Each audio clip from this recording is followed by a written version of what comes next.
बच्चास, कैसे हो आप लोग सब? This is Arjman Akhtar from the team Red Fight and here we will study geography of class 8.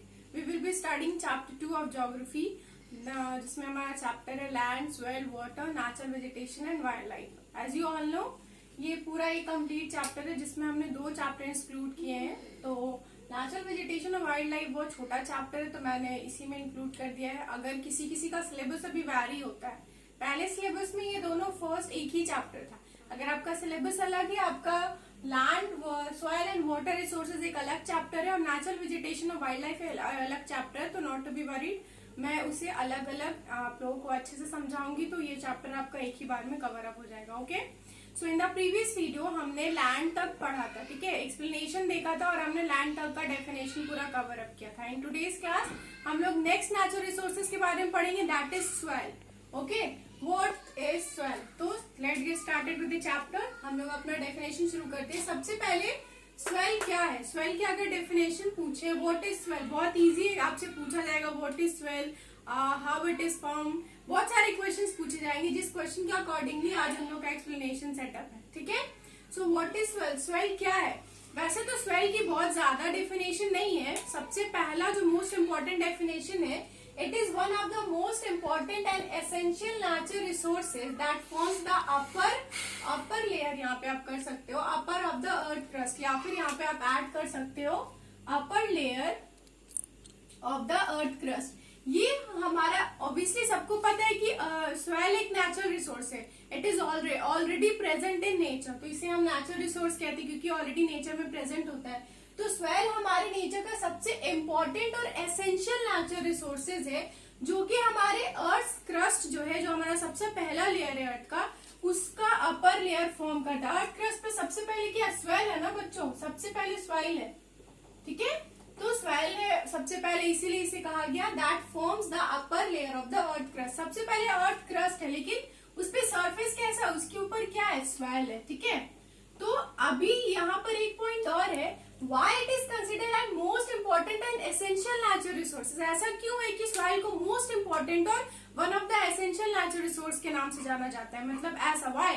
सबसे पहली बात, सॉइल को अगर आप लोग देखो तो एवरी सॉर्ट ऑफ हमारे लिविंग बीइंग का हर सेकेंड चीज सॉइल पे प्रोड्यूस होता है। सॉइल आपका खाने की चीज, बहुत सारा हमारा क्लोथ्स, हमारा day to day life activity की बहुत सारी यूटेंसिल्स, बहुत सारी चीजें that is produce via plants और प्लांटेशन, आपका एग्रीकल्चर, ये सब कुछ किसके ऊपर होता है, सॉइल के ऊपर। ऑब्वियसली जहाँ सॉइल नहीं होगा वहां ना प्लांटेशन होगा, ना एग्रीकल्चर होगा, ना खाना होगा, ना मिनरल्स होगी, वुड नहीं होगी तो फर्नीचर। तो हमारी लाइफ की हर डे टू डे एक्टिविटी, खाने से लेके पहनने से लेके हमारे घर के फर्नीचर तक, इन सब चीजों में के लिए हमें चाहिए ग्रीनरी, प्लांट्स, क्रॉप, ये सब कुछ। और इन सब चीज के लिए, इस सब चीज की ग्रोथ के लिए हमें क्या चाहिए, सॉइल का होना चाहिए। That is why it is considered as most important and essential natural resource, ठीक है। अगर आप इन सब चीजों को हटा दो कि खाने के अलावा, पहनने के अलावा, मतलब हमारी लाइफ में हर चीज सॉइल पे डिपेंड करती है, क्योंकि हर दूसरी चीज हमें प्लांट से प्रोड्यूस होती है। और प्लांट किस पे ग्रो होता है, सॉइल पे। क्रॉप कहाँ प्रोड्यूस होता है, सॉइल के ऊपर। अगर सॉइल नहीं होगा तो कोई खेती बाड़ी नहीं होगी, अगर वुड्स नहीं होंगे तो कोई फर्नीचर नहीं होगा, प्लांट्स नहीं होंगे तो कोई फ्रूट्स नहीं होगा, बहुत सारे नेचुरल हमारे ड्रग्स से, मेडिसिन से कुछ नहीं होगा। लेकिन अगर उसके बियॉन्ड आप देखो, एक आप उसे कहते हैं ना एक इमेजिनरी वर्ल्ड, अगर आप देखो तो हमारा जो इमेजिनरी वर्ल्ड है वो बिल्कुल अनकलरफुल है बिकॉज ऑफ सॉइल। व्हाई? क्योंकि अगर हमारे पृथ्वी में सोचो कि पृथ्वी ऐसी हो जहाँ पे कहीं कोई फ्लावर्स, कोई प्लांट्स, कोई एनिमल्स ना हो, तो कैसा होगा? अगर प्लांट्स नहीं होंगे तो आपको लगता है कि हर्बीवोरस एनिमल्स कैन सर्वाइव, और अगर प्लांट्स के लिए हमें सॉइल की जरूरत है। तो ऑल इन ऑल एक ऐसा साइकिल पे बेस्ड है सॉइल, जो अगर लैप्स कर जाए हमारे अर्थ से या हमारी लाइफ से तो इट इज डन। बिना फ्लावर्स के, बिना प्लांट के, बिना ग्रीनरी के अर्थ कैसा लगेगा? बिल्कुल कुछ भी नहीं, डल, डिसकलरफुल। तो अगर आप इसे इमेजिन करने की भी कोशिश करो तो बहुत अलग से इमेजिन नहीं होगा, बहुत dull. So that is why we consider soil as most important and essential natural resource, ठीक है। Next point, how is soil form? This is the next point and very important. Soil कैसे form होता है? You all are in class 8 बच्चों, you all know the basic definition how the soil is form. बड़े बड़े पत्थर के टूटने से, ठीक है, रॉक के फ्रैगमेंट से, और जो हमारे अर्थ सरफेस में जो ऑर्गेनिक मैटर्स प्रोड्यूस होते हैं ऑलरेडी जो मौजूद होते हैं, उन दोनों के मिलने से रॉक स्वेल फॉर्म होता है। ठीक है, ये नॉर्मल सा डेफिनेशन है जो आप लोग प्रीवियस क्लास में पढ़ते होंगे। लेकिन अगर आपको पूरा डेफिनेशन पूछा जाए कि कैसे स्वेल फॉर्म होता है, दो प्रोसेस होता है, वेदरिंग और स्वेल इरोजन से स्वेल फॉर्म होता है। जो बड़े बड़े पत्थर होते हैं ना बच्चों, वो क्या करते हैं ना, वेदरिंग और स्वेल इरोजन की वजह से टूट जाते हैं छोटे छोटे लूजन पार्टिकल्स में। ठीक है, वो लूजन पार्टिकल्स जो होती है वो फिर वेदरिंग मतलब एक दूसरे वेदरिंग होता है, स्वेल इरोजन एक दूसरे से फ्रिक्शन में टूटते टूटते छोटे होते और छोटे होते और छोटे होते, एक दूसरे के साथ फ्रिक्शन में वेदरिंग की हेल्प से, स्वेल इरोजन की हेल्प से, विंड की हेल्प से क्या होता है, और छोटे छोटे हिस्सों में टूटते टूटते फिर एक एकदम फाइन पार्टिकल स्वेल बन जाता है।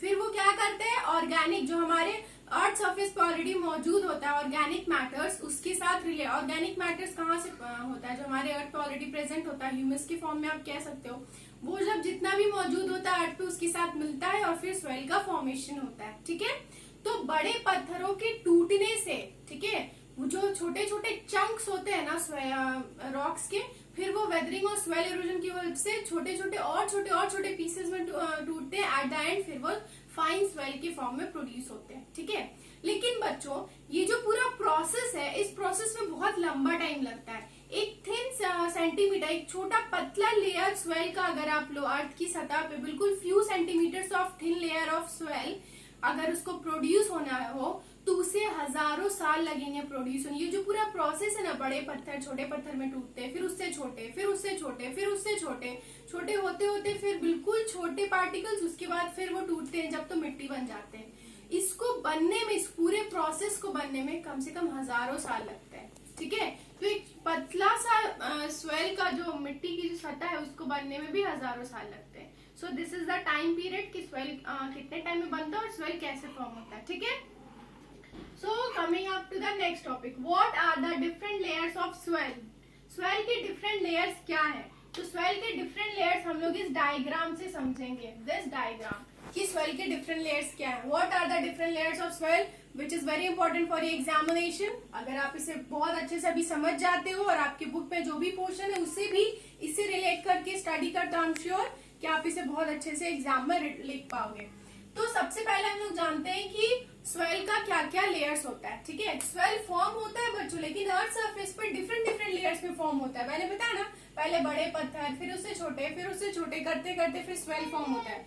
तो ये सब अर्थ सरफेस पे स्वेल का लेयर बनाते हैं। तो अभी हम लोग वो पढ़ते हैं। सबसे पहला द अपर लेयर, सबसे first layer of soil, that is known as top swell.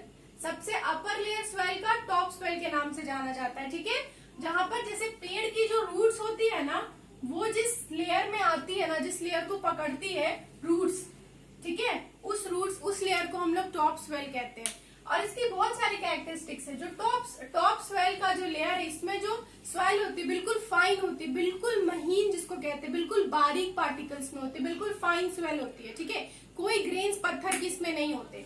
और जो सबसे फर्स्ट टॉप स्वेल है हमारा, ये बहुत ज्यादा अमाउंट पे यहाँ ह्यूमस होता है, ह्यूमस प्रेजेंट होता है। ह्यूमस क्या होता है बच्चों, the remains of plants and animals, जो ऑलरेडी हमारे अर्थ सरफेस पे प्रेजेंट होता है, जो प्लांट्स और एनिमल्स का रिमेन होता है, वो डीके होके ह्यूमस फॉर्म करता है। तो टॉप स्वेल, तो अर्थ का जो सबसे पहला लेयर होता है उसमें रिच अमाउंट ऑफ ह्यूमस होता है। ठीक है, सबसे पहला लेयर अर्थ का टॉप स्वेल के नाम से जाना जाता है। वो लेयर जिसमें पेड़ की रूट सबसे ज्यादा, जो पेड़ की रूट जिस लेयर को पकड़ती है वो टॉप स्वेल है। इसमें जो स्वेल होता है वो किस तरह का होता है, फाइन स्वेल होता है और वेरी रिच इन ह्यूमस होता है। ठीक है, उसके जस्ट बीनीथ स्वेल के, टॉप स्वेल के नीचे वाला जो लेयर है उसे हम लोग सब स्वेल कहते हैं। सब मतलब बीच वाला हिस्सा।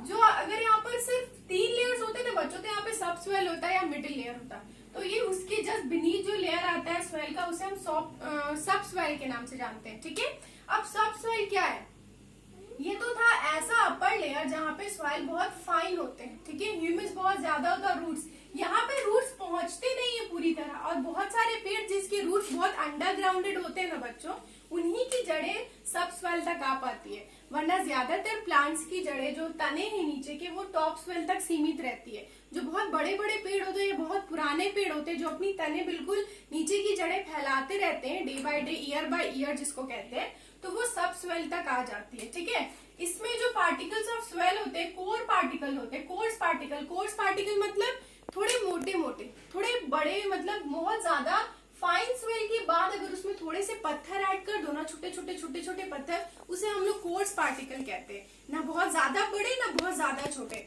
उस तरह के पत्थर इस सब सॉइल में प्रेजेंट होते हैं, इस सेकेंड लेयर में। ठीक है, यहाँ जो ह्यूमस प्रेजेंट होता है वो लिटिल अमाउंट में होता है। This layer is not very rich in humus. यहाँ जो remains of plants and animals है वो यहाँ तक आने में वक्त लगता है बच्चों, तो यहाँ पे जो ह्यूमस की प्रेजेंट है वो थोड़ी कम होती है। ठीक है, इसके बाद आता है हमारा third layer, weathered rock. Third layer में क्या प्रेजेंट होता है? Weathered rock. वेदर्ड रॉक्स क्या है बच्चों? चंक्स ऑफ वेदर्ड रॉक्स, मतलब छोटे छोटे पत्थर के हिस्से। मैंने बताया ना, बड़े पत्थर चंक्स ऑफ रॉक्स में टूट के रॉक चंक्स बनाते हैं। तो जो पत्थर होते हैं ना, जो बड़े बड़े हिस्से होते हैं, वो चंक्स रॉक, ये बीच वाला लेयर वो फॉर्म करता है। जस्ट बीनीथ सबसॉइल के नीचे वाला जो लेयर होता है उसे वेदर्ड रॉक्स कहते हैं। वहां उस लेयर में क्या प्रेजेंट होता है? चंक्स ऑफ वेदर्ड रॉक, मतलब छोटे छोटे टुकड़े पत्थर के, जो टूटते हैं ना पत्थर के, उसके छोटे छोटे टुकड़े। बस उसके नीचे वाला जो लेयर है, जिसको सबसे लास्ट लेयर होता है हमारे सॉइल के सरफेस का, that is the bed rock. Bed बिल्कुल है, बिल्कुल नीचे की सतह आ गई, बेड रॉक। ठीक है, सबसे आखिरी सतह। इसमें किस तरह का, यहाँ पे किस तरह का सॉइल मौजूद होता है? यहाँ कोई सॉइल प्रेजेंट नहीं होता। वेदर्ड रॉक में भी कोई सॉइल नहीं, यहाँ तो पत्थर मौजूद होते हैं। इसके नीचे हार्ड टाइटली पैक्ड रॉक्स मौजूद होते हैं। ठीक है, यहाँ तक वेदर्ड रॉक्स था, टूटे हुए पत्थर थे। यहाँ बड़े बड़े टाइटली पैक्ड पत्थर होते हैं। जो बड़े बड़े टाइटली पैक्ड पत्थर इस तरह से एक दूसरे से जुड़े होते हैं कि इसके अंदर से पानी भी सीप नहीं कर पाता है। ठीक है, ये this layer can not seek water, इससे पानी पास नहीं हो सकता, वाटर इस लेयर से पास नहीं हो सकता, और यहाँ कोई ह्यूमस प्रेजेंट नहीं होता है। तो ये सबसे लास्ट लेयर हुआ हमारे सॉइल का। बच्चों ये जो लेयर्स है ना, ये लेयर्स इंडिविजुअली हॉरिजोन्स कहलाती है। ठीक है, हॉरिजोन्स ऑफ सॉइल। ये जो लेयर्स में हम लोग बात करें, the layers of soil particles जो है वर्टिकल लेयर्स, इसको हम लोग हॉरिजोन्स कहते हैं। लेकिन जब ये साथ में मिलके पूरा वर्टिकल कॉन्सिक्वेंसेस बनाती है ना, sequence of this is called soil profile. इसको हम लोग सॉइल प्रोफाइल के नाम से जानते हैं। ठीक है, तो ये था हमारा सॉइल का पूरा चीज की सॉइल कैसे फॉर्म होता है, क्या लेयर्स होते हैं इसके, और फॉर्मेशन क्या है। ठीक है, so that's all for today. In the next class we will be discussing What are the factors that affect the soil formation? बहुत सारे अदर फैक्टर्स होते हैं जो हमारे soil formation को इफेक्ट करते हैं। तो नेक्स्ट क्लास में हम लोग वो डिस्कस करेंगे। If you have any problem बच्चों related to this video, just ask me on that comment section. I'll be there to help you out. Till then बच्चों, study hard, be safe, bye bye.